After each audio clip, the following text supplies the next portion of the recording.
Order! Order! You are an incorrigible delinquent at times. Behave yourself, man!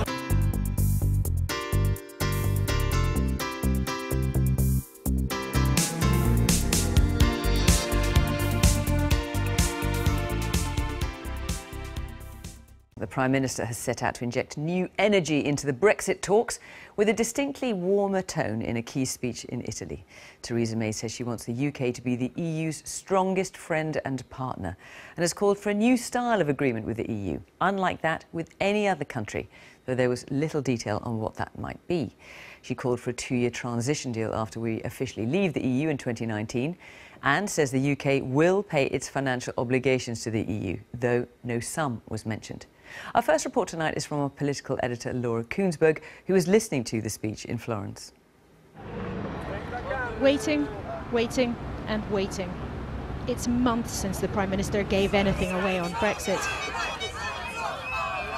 And if you're in a hurry to disentangle completely, you might just have to wait some more. She came to Florence to confirm that for as long as 2 years after we're technically out, not that much might change. A period of implementation would be in our mutual interest. And that is why I am proposing that there should be such a period after the UK leaves the EU. Clearly, people, businesses and public services should only have to plan for one set of changes in the relationship between the UK and the EU. So during the implementation period, access to one another's markets should continue on current terms. And during that time, we'll keep paying billions into the EU budget. But the transition won't be longer than 2 years under a so-called double lock. And at the heart of these arrangements, there should be a clear double lock.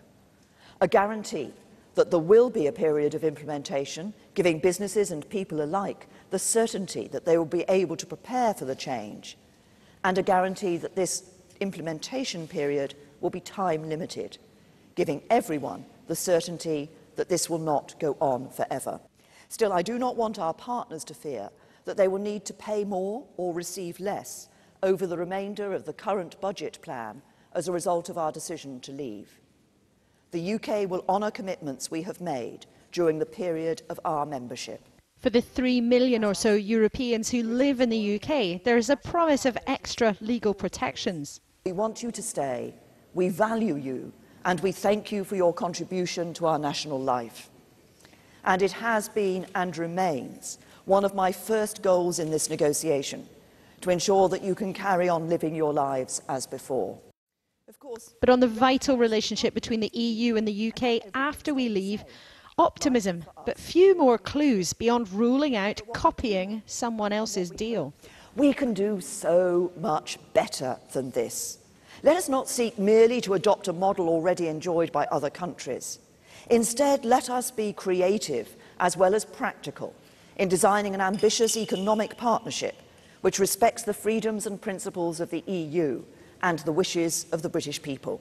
What do you say to voters at home who chose to leave, who might be rather angry to hear that the immigration rules will be roughly the same for another few years, markets will be roughly the same for another few years? Aren't they justified in being a bit cross about that? People voted to leave the EU, and at the end of March 2019, we will leave the European Union. But I think people also voted to ensure that that process of leaving could be orderly and smooth, so that people had confidence in their future and businesses had confidence in their future too. But even though they trotted out to back this speech with full force today, getting her cabinet to agree this much has been a hefty task. Good afternoon, Foreign Secretary. Afternoon, everybody. During the referendum, you told voters they wouldn't have to pay any more money, immigration would be controlled immediately. Everything's going to be the same for 5 years. You've been defeated, haven't you? No. We are, as the Prime Minister rightly said, we are going to have a transition period, and after that, of course, we're going to be taking back control of our borders, of our laws, and of our destiny. And another, Not exactly a subtle display that the two sides at the same cabinet table have managed to find at least some common ground. I think this was an excellent speech by the Prime Minister. It's a decisive intervention that has given, I think, great clarity to business and to our EU partners. The crucial voices from the cabinet were with Theresa May in Florence to sketch out the plans. But different sympathies mean bigger decisions are not taken, but yet deferred. In this Renaissance city, Theresa May has made no new blinding discoveries. Instead, she's admitted for some years much will stay the same. She's inching towards some of the compromises that Brexit could require. But can the speech make any difference, unstick the EU talks? The EU chief negotiator used 140 characters to say thanks for the speech, but we shall see. And Theresa May's opponents believe it's still Tory accounts that are really being settled. This whole speech seemed to me the product of the internal negotiations of the Tory party rather than negotiations with the EU. Nor has her offer pleased those who cheered for Brexit loudest of all. I would say it's been a good day for the political classes, a good day for Westminster, and two fingers up to 17.4 million people who voted Brexit. No ifs, no buts. And on the biggest question, how our histories will intertwine in the years and decades to come. Relative silence, more doubts than clear answers. In a process so complex, so important, the Prime Minister seems to cast shadows wherever she stands. Laura Koonsberg, BBC News, Florence. Well, as we've heard there, Theresa May's speech in Florence, though wide-ranging, was short on actual details. So what has she committed to, and what are the major stumbling blocks ahead? Well, Chris Morris from the BBC's Reality Check team is here to explain. Hi, Chris. Thanks, Fiona. Yes, the Brexit negotiations start again next week, and it's pretty clear that for the moment, money is still the biggest problem. Hardly a surprise.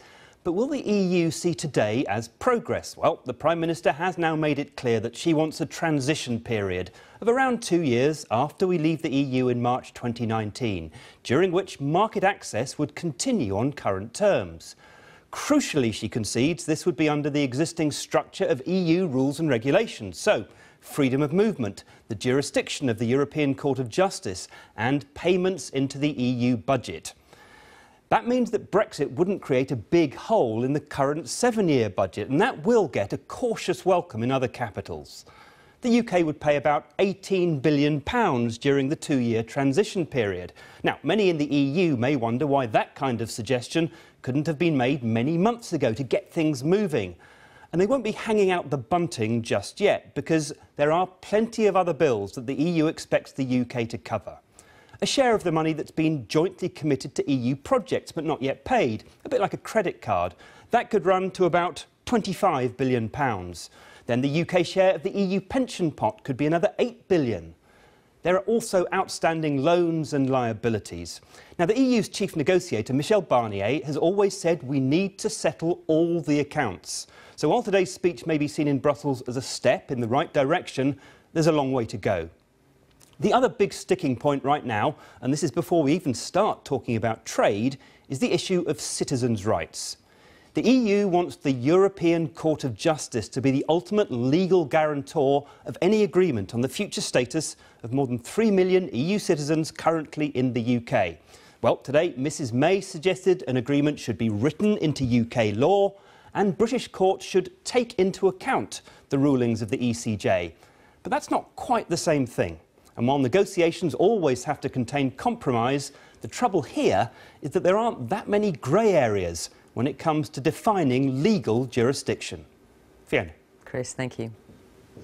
Well, in a moment we'll be talking to Laura Koonsberg in Florence. But first, Damien Grammaticus is in Brussels for us tonight. Damien, Mr Barnier has given Mrs May a cautious welcome. What's the wider reaction to what she had to say been there? He has, yes. Mr Barnier welcomed what he called the constructive tone, and that is something I think European leaders, negotiators have noticed, a shift in tone from a much more confrontational view which they had of the UK approach earlier in the year. So that has been welcomed. Beyond that, the European Parliament's Brexit coordinator, Guy Verhofstadt, he said he also welcomes this. He described it as the UK government starting to accept reality, that there will need to be a transition and that there will need to be payments as well. So welcome there, but as Mr Barnier said, as others have said, What they need is detail. On citizens, Mr Barnier said needs more detail from the UK negotiators here next week. On money, what he said is he needs to see whether this commitment to pay covers all the UK's commitments. So he will be going through that as well. And on the Irish issue, not enough detail. That has not been welcomed, no progress that they see there. But I think it's worth saying that from the EU side, there is a view that this is not an opportunity for this constructive new thinking about a new partnership. They view this as a painful process that will only inevitably result in the UK and the EU having a worse trading relationship than they do today, and that will be a painful adjustment to have to make. But it will depend on what is put on the table here next week and whether this translates into new proposals that come to the negotiations. Well, Laura in Florence, Mrs May trying to satisfy different audiences in this one speech, European leaders and, of course, people here at home. Has she done enough, do you think? Will she be able to deliver on it? Well, I think it was always going to be a tall order, Fiona. She may well have created a bit more goodwill, certainly a bit more appetite for concrete proposals in Brussels, but she has done a couple of things that are quite significant. For once, she has managed, at least today, to get the Tory party to be all in the same place on this. There have been cheery welcomes from across the Conservative Party on this speech, and that is no mean feat. She's also managed to soothe some of the jangling nerves in the business community by signing up to a transition period of nearly 2 years. But I think the biggest thing, and it was striking to hear her say this out loud, is acknowledge what's been fairly obvious in Whitehall for some time, fairly well known in Westminster, that the way her government wants to go about taking us out of the EU means it is all going to take some time. And after the dramatic decision, the dramatic events of the referendum, it is quite a thing for the British Prime Minister to admit that actually not very much might change, potentially for as long as 5 years, all the way through that transition up to 2021. But on the real big, what happens in the next decades, the next hundreds of years of the relationship between the UK and our European friends, so clear today she was to see them as fond friends, not people we're happily leaving behind. There was very little detail on that big picture, big optimism, but not much flesh on the bones. But perhaps today will go down as the beginning of the compromises, perhaps a start to an end of the vagueness. Laura in Florence and Damien in Brussels, thank you both very much.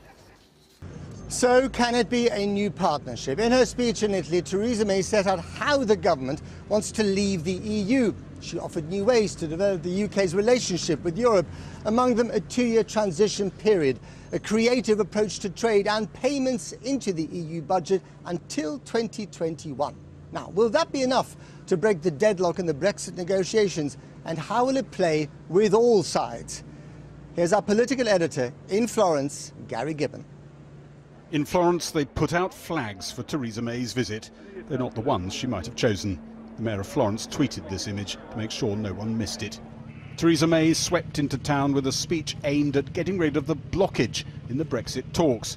She started with praise for a city that's been a magnet for Britons for centuries. And praise too for the European project, which, she said, now looks set on intensifying its union in a way Britain could never have signed up to. Her biggest news was that Britain was ready to have 2 years after Brexit, obeying EU rules and paying for the privileges of the existing trade relationship. And that meant the EU was seeing some British money being promised to fill the hole in the EU budget.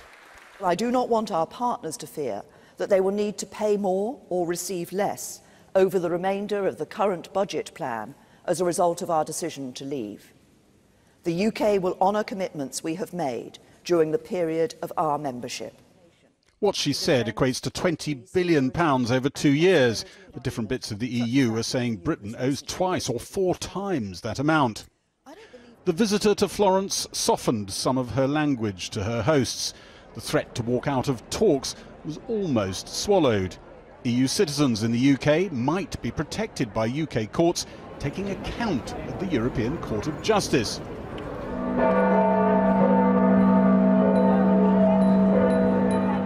On On the relationship Britain wants at the end of this transition, Theresa May was still ruling out existing models like the much more distant relationship of Canada or the example of Norway, outside the EU but obeying the EU's rules. We can do so much better than this. As I said at Lancaster House, let us not seek merely to adopt a model already enjoyed by other countries. Instead, let us be creative as well as practical. But the European Union's repeatedly rejected such a halfway house agreement. Their chief negotiator, Michel Barnier, said the concrete implications of Theresa May's speech needed to be explained. Accepting a status quo transition means Theresa May has had to admit that freedom of movement will continue for 5 years after the referendum. During the implementation period, people will continue to be able to come and live and work in the UK, but there will be a registration system, an essential preparation for the new regime. As of today, these considerations point to an implementation period of around 2 years. There was polite applause when she finished. Flown out as set dressing, 2 of the cabinet ministers pulling her in different directions. The Chancellor now has the transition he wanted confirmed as a government aim. Boris Johnson wanted the Prime Minister to rule out a very close relationship with the EU after Brexit. Both praised the speech. I think this was an excellent speech by the Prime Minister. She brought 3 cabinet ministers with her today, some of whom seem to be at different ends of the argument. Does she look like someone who can broker a deal with her own cabinet? Does it actually look united? Does she look like she'll be there for years? Well, I think that today was a very good message. I mean, it was a good message from the symbolic point of view and was a good message from the political point of view. But did you believe the symbolism? Do you believe they're united? I think in politics symbolism is very important. The English cemetery here dates back to a time when Florence was hostile to heretics from another land. Theresa May was here trying to reassure the EU that Britain wants to stay a close friend. She said Britain after Brexit would not charge off, ripping up the EU regulations and trying to seek competitive advantage, even though, for some Brexit supporters, that was really the whole idea. Well, Gary joins me now from Florence. Now, Gary, it was Theresa May who was in a hurry to trigger Article 50. Now she's asked for more time and she wants this transition period. Tell us more about the transition. Well, one thing it is a blessed relief to the Chancellor that we're actually formally asking for this. He was very concerned that business would have one great big disruption when they moved into a temporary sort of transitional state and another big disruption when we moved to the end state after Brexit. This means it's smooth all the way until the moment when we move to the final end state. He's relieved about that. He's been fighting for it to get something along these lines. But it poses a really quite significant political problems potentially for the Prime Minister. It means there'll be 5 years from the date that people voted for Brexit until you actually see really any change at all, which is pretty extraordinary. You heard Theresa May there trying to say, oh, freedom of movement won't be quite what you think it is for the 2 years of the transition. I think you have to say it probably really will. And just having a little scheme to register EU citizens when they arrive here won't make really a jot of difference to that. And the stuff about unblocking as well, and whether that will actually be what this transition achieves. The EU wanted us to start talking about money, and we have started talking about money, but we're not talking about it in the scale that they would like. And as far as they're concerned, we're talking in serious category errors. They think that effectively they presented us with a bill for staying at a luxury hotel, which they consider the EU to be, and we've just checked out of the room, and we're saying all we want to pay for is ongoing use of the swimming pool and the spa. That's not good enough for an awful lot of people in the EU, but you do hear voices around saying at least this conversation has started, maybe it can go further. Gary Gibbon there talking of spas and hotels in Florence. Thank you very much indeed. Let's go to Michael Crick in Westminster. Michael, what are they saying in Westminster? Well, today Vince Cable, the Lib Dem leader, said that with this speech that pretty much the Conservatives and Labour had converged on the same position of kicking the can down the road. The SNP said that they welcomed what they believe is a change in the Prime Minister's position in accepting the need for a transitional period. And here is what first Jeremy Corbyn and then Nigel Farage had to say. 15 months on since the referendum, and we get to a situation where the Prime Minister faces the reality that she's going to have to look for a transition period. She's had 15 months to think about that, and she goes all the way to Florence, and we didn't even get a chance to see Florence in the background to tell us what we already know. There's buttering up and there's appeasement, and I would call this pretty damn close to appeasement, and a couple of sentences tacked on the end about the future without any real vision about what our place in the world ought to be. No, I saw the background today and the slogans, and it was dull, grey, difficult to focus on, and I'm afraid the speech was rather like that too. What's interesting tonight, of course, is that at the beginning of this week it did look like Theresa May could lose her Foreign Secretary Boris Johnson over this speech. Tonight, the Tories do look fairly united, with Remainers such as Ken Clarke and Anna Soubry, Brexiteers such as John Redwood and Owen Paterson, all making positive noises, which is good news for Theresa May, of course, ahead of her conference in only a week's time. Thanks, Michael. Well, of course, the reason why I'm in Berlin is because of that building behind me, the Reichstag. This is the German Parliament, which will be re-elected on Sunday. Angela Merkel is expected to win. She's perhaps one of the most important people that Theresa May was speaking to today in her speech. And, of course, we'll be bringing you much more from here in Berlin and on the elections in a few minutes from now. But let's go back to Kathy in the studio in London. Kathy. Thanks, Matt. Well, I'm joined now by Theresa Villiers, who's Conservative MP and former Northern Ireland Secretary, who campaigned for Leave, and the Labour MP, Ben Bradshaw, who campaigned for Remain.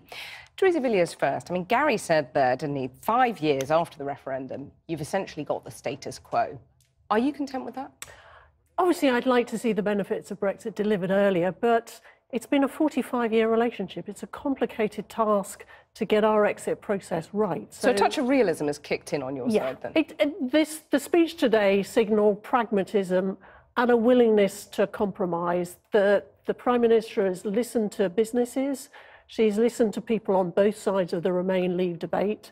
And I think her speech has been pretty well received. You've also had to sell out a bit, though, haven't you? Because there'll be this 2 years transition. There'll be new directives coming from the EU, which the UK won't have any say in drawing up. I mean, that's a loss of sovereignty, if ever there was one, isn't it? Well, it's not entirely clear what will happen about new directives during the transition period. That, I think, is a matter for negotiation. Oh, you'd like some movement on that? The important issue is what happens at the end of the transition period. That's the point at which we need to regain control of our borders, our laws and our money. So, Ben Bradshaw, the fight is yet to come, basically. Absolutely. We didn't have an answer to that question. Where is the end game? I, like Theresa, welcome this new realism, welcome that after 15 wasted months, we finally have recognition from the government there'll need to be a transition period of at least 2 years, during which nothing will change. That happens also to be Labour's position, so I welcome that. But still no answer to the big question of where we end up, and that's because of the divisions deep in the Cabinet and in the Conservative Party. But one big question, I'll come back to the divisions in a minute, but one big question that you have to admit you've got the answer to now is that the UK is definitely leaving the EU. Yes, unless something happens that we haven't yet foreseen and the government requests an extension of the Article 50 process. What might that be in your book? An impossibility of reaching a deal in time, or a deal being rejected by Parliament, or a deal being rejected were there to be a second referendum or a general election between now and March 2019. All of those things I wouldn't rule out. OK, let me put that back to Theresa Villiers, because there was this transition period is an acknowledgement, isn't it, that, to quote Theresa May's original words, no deal actually is worse than anything now, isn't it? No, it isn't an acknowledgement of that, but I think sort of more or less everyone is clear that we'd rather get a deal at the end of this process than have to leave without one. You think you can still walk away without a deal? That is still possible after today? I think that's still possible, but I think it's far less likely after this speech has taken place. The government signalled that it's willing to listen to the point of view of the European Union. It's willing to compromise on important issues for them, like money, as a way to ensure we get a deal which benefits both sides. What about money then? Because, I mean, isn't the case that, we're going to end up paying something more like 50 billion, 100 billion euros, perhaps, once the divorce bill is all included? If we want to maintain the benefits of full access to the single market and the customs union, unfettered access under current terms, as David Davis famously put it earlier this year, clearly, yes. But that is a small price to pay for the huge economic benefits that we will lose from a hard Brexit or, heaven forbid, a chaotic cliff-edge Brexit. Small price to pay, Theresa Villiers. I mean, 50 billion, 100 billion euros. You've got to be realistic about that too. Well, I think we need to be prepared to compromise, and compromising on money is a part of that, as the Prime Minister has indicated today. But it is crucial that at the end of that transition period, we regain control over making our own laws. And if we went down Ben Bradshaw's approach, being stuck in the single market would mean we would be subject to EU law and we would not really have left the EU. Well, how far are you prepared to compromise on money? Because, I mean, Boris Johnson talked about the EU going whistling. Well, the Cabinet is clearly united around this position. There's increasing consensus across He doesn't parties. think so. Do you really think the Cabinet, on this issue, the Cabinet is united? They're all very supportive of the speech, and as your reporters have acknowledged, the Conservative Party is pretty united on this speech. We recognise that it's a hugely complex task to unravel a 45-year relationship. That takes time, that needs a transitional period. I mean, you can't keep a straight face and say the Conservative Cabinet is united on this, can you? I mean, they were marched out there to Florence. It was a nice day trip, but they're not united, are they? Well, actually, the Prime Minister has been quite successful in building some more consensus on this. In fact, building a bit of consensus across the political parties on a transition period and how it might work. I think that's positive. That's true, isn't it? She's papered over the cracks in time for Tory party conference, but she still hasn't answered the fundamental question of where we're going to end up. And the visions of Theresa and Boris Johnson are very, very different from those of Amber Rudd and the Chancellor and most sensible moderate Conservatives who think we need to stay close to our biggest single market on our doorstep. Ben Bradshaw, Theresa Villiers, thank you very much for joining us. The press and half the government went to Florence today, which was meant to provide a pleasing backdrop against which the Prime Minister could set out the latest on Brexit. Sadly, they'd booked one of the dullest looking rooms in the entire city for the Prime Minister's speech. So what about the contents? Could that live up to expectations? Well, on Britain's long-term goals about Brexit, there wasn't really that much there. There's been a lot of talk about Canada versus Switzerland or Norway as models for our new relationship. The PM said neither was right. She wants something in between. Could that be Canada Plus or Switzerland Minus? Who knows? They're still arguing about that in the Cabinet. But the real action today was on the shorter term, where the UK position has really changed. We are officially now accepting we have a 2-year transition. It'll be more or less the same as staying in the EU. Free movement will persist and we'll pay tens of billions of euros over to the EU during it. So that's where we are, folks. Full Brexit now in 2021. And that's if the UK gets its way. The Europeans have some views on it all too. Let's start by hearing from our political editor, Nick Watt, in Florence. And Nick, we've been waiting for this for days, for weeks. What did you make of it? Well, this was a significant speech for European voices, and not just because the Prime Minister travelled to the birthplace of the Renaissance to show how much the UK owes Europe for its civilisation. And what the Prime Minister was doing is that Downing Street is confident that this speech will shift the dial in the talks because of those two big movements you were talking about there. Firstly, on that 2-year transition, Brussels is saying that this amounts to the first formal request from the UK that it wants such a transition, but also the second big thing is the future relationship after that transition. And the Prime Minister did flesh out some details there. She's saying no to the so-called Norway option. That would involve having to abide by European rules. But significantly, she said no to the so-called Canada option. And her concern there is that that would be too restrictive on trade. So look, here's my report on Theresa May's day trip to Florence.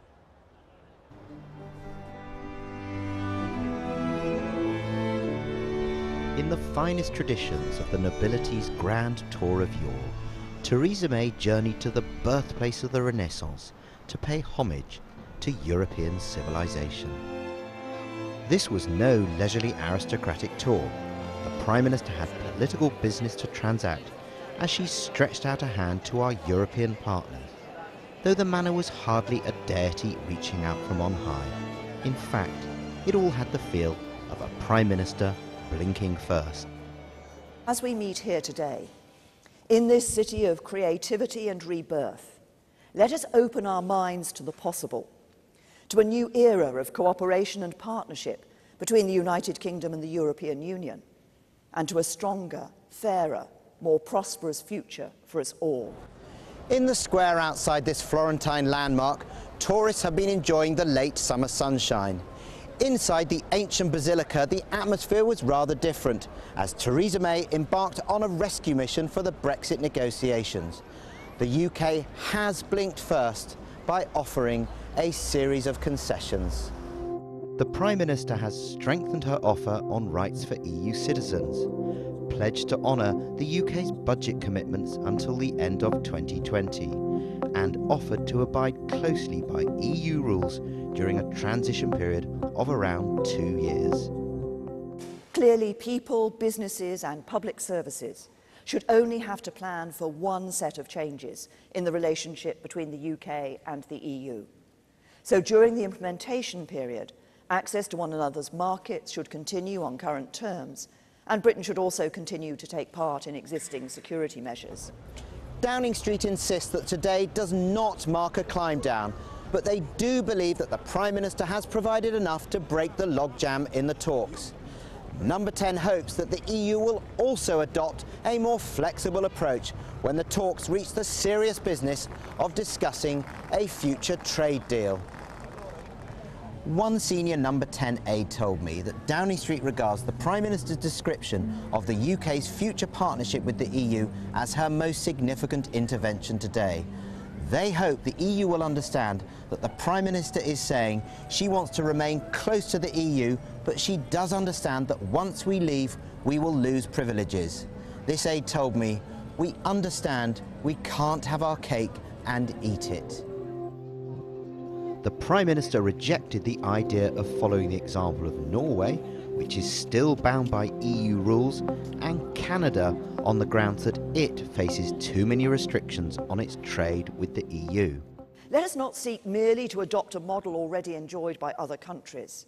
Instead, let us be creative as well as practical in designing an ambitious economic partnership which respects the freedoms and principles of the EU and the wishes of the British people. When can you sign trade deals? When can you sign trade deals? So we have a very happy Boris Johnson who's just appeared after a happy Philip Hammond. They've been at odds over the preparations for this speech. At the moment there is a cabinet truce. The big question is, once the Prime Minister starts looking at the UK's relationship with the EU after the transition period, will that truce continue? The speech was given a guarded welcome in Florence.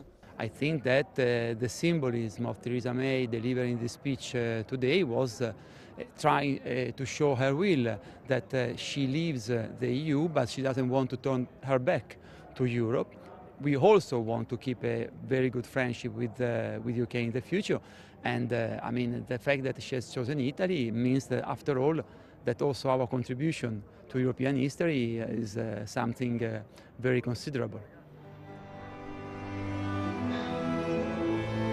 The distrust and recriminations that have characterised the Brexit talks have been worthy of the fables penned by Florence's famous son, Niccolo Machiavelli.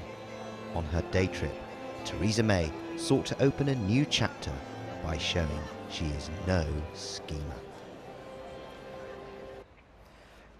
Well, you heard in my film there from the Italian Minister for European Affairs, who said gave the speech a reasonable welcome, and that summarised the view in Brussels, which gave Theresa May's speech a guarded welcome.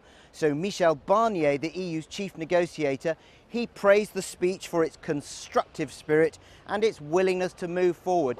But he did say, if you want to have a transition period, that will mean the rules of membership minus the votes. So next week, Michel Barnier will once again be facing David Davis, the Brexit Secretary, across the table in Brussels for another round of their talks. One UK official said that those talks have been a bit like root canal treatment. I think they'll be hoping it's a bit of a gentler visit to the dentist. Nick, thank you very much indeed. One bit of financial news just before we came on air. Moody's downgraded British government debt again. AA2 it is now, 2 notches below the top. How related that was to anything that happened today, I can't say. But Mairead McGuinness is the first Vice President of the European Parliament, a member of the centre-right EPP group. She joins us from Dublin. A very good evening to you. What was your reaction to the speech? Were you guardedly optimistic?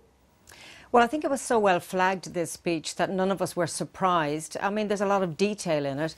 And my own Prime Minister, Taoiseach Leo Varadkar, cautiously welcomed the speech. And I do too. But I do think, as others are saying, that we still have some detail to go through. What it appears to me is that the government of the United Kingdom have looked at the practical realities. And it was impossible to say you could leave at the end of March 2019. And therefore, it is only reasonable that you have this transition period. The Parliament, European Parliament voted for a 3-year period, no more, and now we're seeing the UK looking for a 2-year period. And I think that makes sense from a UK point of view, because there's so many details to discuss. In effect, we're not leaving really till 2021. Is that how you would characterise it? I think that's how I would read it, right. But obviously it's more nuanced than that, because the Prime Minister herself said that the United Kingdom will leave at the end of March 2019. There will be no more UK members of Parliament elected, no seats at the Council, but on the other hand is saying that there will be a 2-year period when we will need to have an ongoing and the same trading relationship as there is today. Just want to ask you this. On the long-term side, what you heard today was not Norway and not Canada. Do you feel Britain is in the right place as it tries to stake out something that is between, if you like, those two options? I'm not even sure that it's something between those two options. And I read in the speech somewhere where the Prime Minister spoke about building a bridge from where we are today, if you like, in the relationship to where we want to be. And as I read the detail, it seems to me that in that bridge it's going to be a U-turn somewhere, because very clearly the Prime Minister outlined the close relationship that exists today and wanting to have a very close relationship in the future.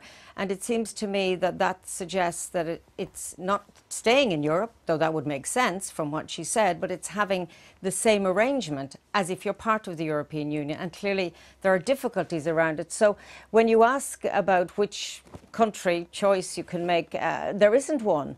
But certainly on what her vision is and her ambition, it may not quite sit with what the European Union can negotiate. Yeah. There is one worrying line for me, and I represent a border constituency with Northern Ireland, and I welcome her commitment to no hard border and no infrastructure on the border, but I worry when the UK continues to say they will leave the customs union and single market, because that puts bricks into an invisible border and makes it visible. So I would still encourage and hope that there will be a political realisation that if you are going to honour the peace process in Northern Ireland and deliver on the commitments that we've all signed up to, I hear what you're saying. There will be a continuation of membership of the customs union and single market. Many people have said that, but isn't this an area where the European position, the EU position, is highly unreasonable? You want Northern Ireland border resolved before you're willing to talk about whatever the new trade relationship is. And it simply doesn't make sense to devote a lot of time to thinking about that piece of the border without knowing what the arrangements are for the rest of the border between Europe and between Britain and the EU. That's one of those areas where the EU sequencing is just plainly unreasonable, isn't it? I don't agree. And remember, the United Kingdom agreed to the EU sequencing. But remember, when you're talking about Northern Ireland and the island of Ireland, this isn't a transactional arrangement about trade only. This is about protecting a fragile peace process.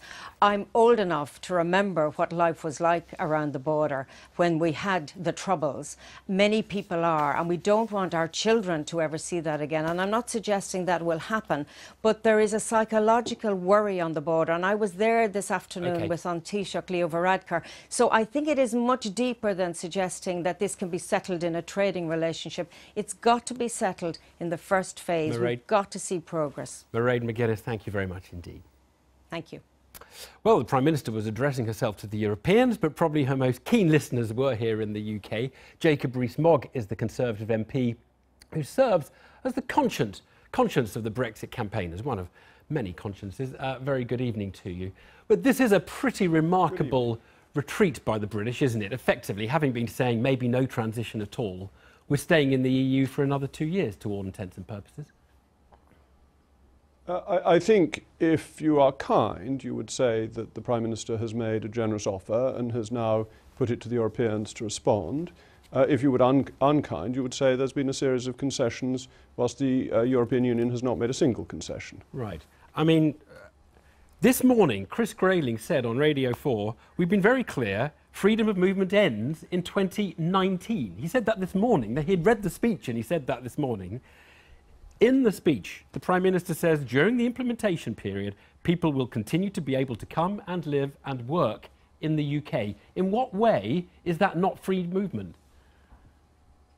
Well, I have three concerns about the speech. The first is free movement, which ought to end at the end of March 2019.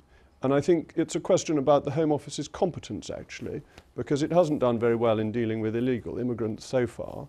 And the question for the Home Office is, can it be ready in time to do the job properly? And I think it ought to be, and I think that's a challenge for the Home Secretary. The other area I'm concerned about is that we should be promising money before we know the other side of the deal. They want money, we want trade, and for us to be guaranteeing money, which the speech practically does so early on, concerns me considerably. Right. And the third point that concerns me is that it hasn't been made clear whether in this implementation period we will still be subject to the European Court of Justice. To my mind, that is an absolutely red line.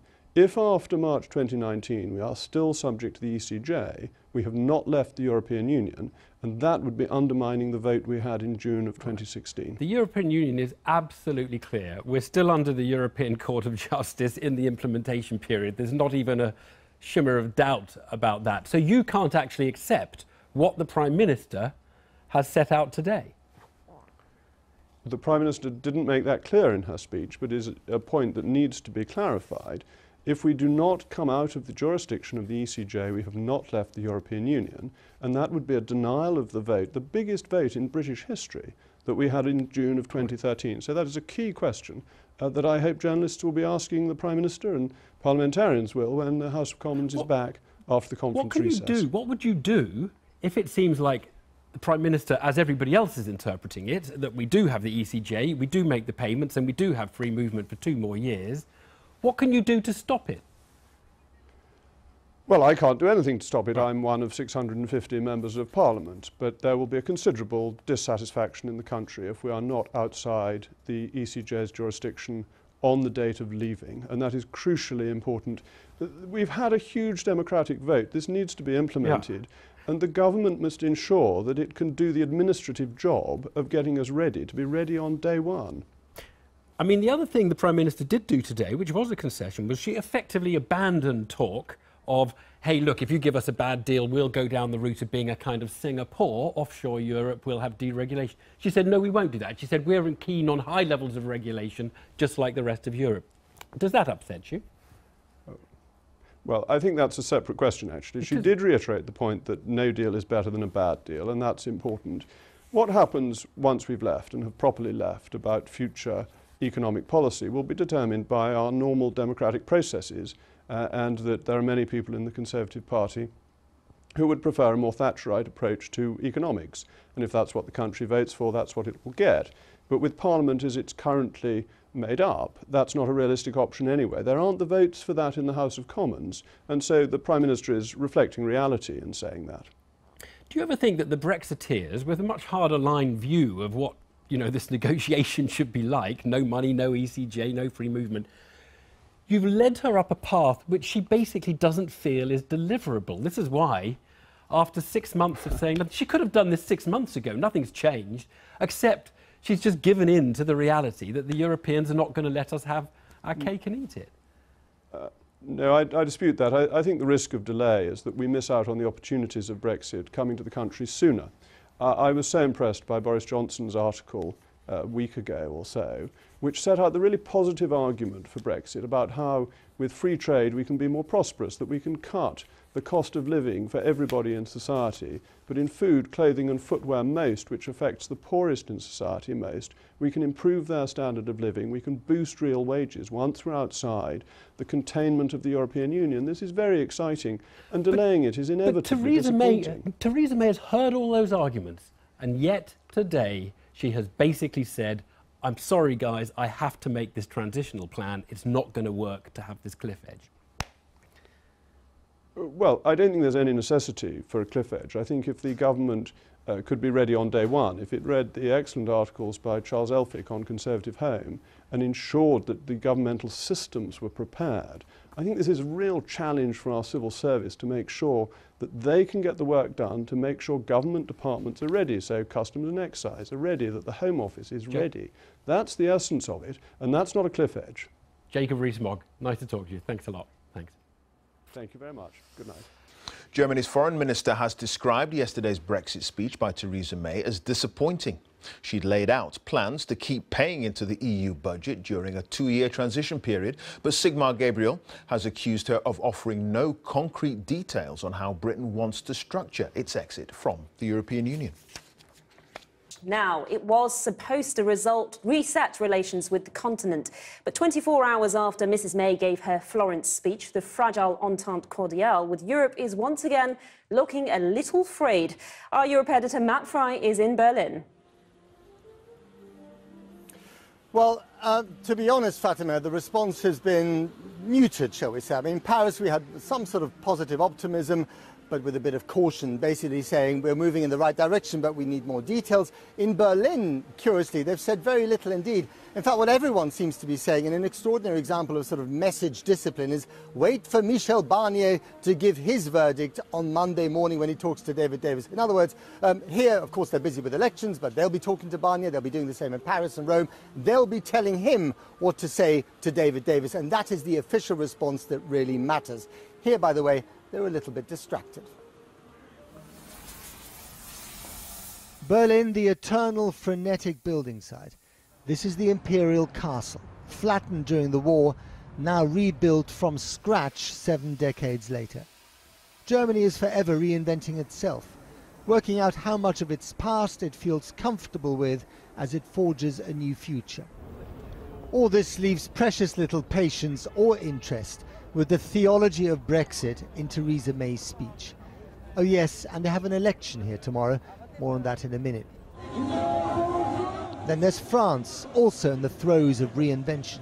These demonstrations in Paris today were triggered by President Macron's labour reforms, vital, he says, to reboot the French economy.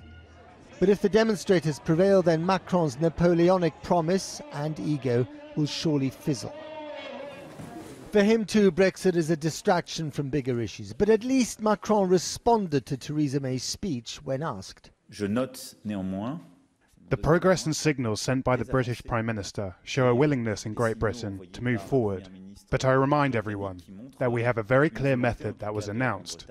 And before we move forward, we wish to clarify the issues of the regulation of European citizens, the financial terms of the exit, and the question of Ireland. If those 3 points are not clarified, then we cannot move forward on the rest. Back to Germany, where the election result is in little doubt, but the outcome is. Yes, Angela Merkel will end up running the country again, but with what partners? Could it be another grand coalition with the Social Democrats? Imagine Labour and the Tories in power together. Today, the once great centre-left party of Chancellors Willy Brandt and Helmut Schmidt is led by Martin Schulz, who has been the incredible shrinking candidate. I don't know what went wrong. Maybe he was too passive. He was not on the level of high international politics like she was. He spent too much time in the rural area. I don't know. There are a lot of reasons and a lot of arguments. A sharp-tongued former librarian and recovered alcoholic, Schulz made his career at the EU in Brussels. He is scathing about Brexit and Boris. Watch out, he could well become Germany's next foreign minister. Whatever happens tomorrow, the smart money is on Germany taking Europe to the next level of integration, with France in the sidecar. Brexit Britain will be a sideshow to this drama, a relief for some, a regret for others.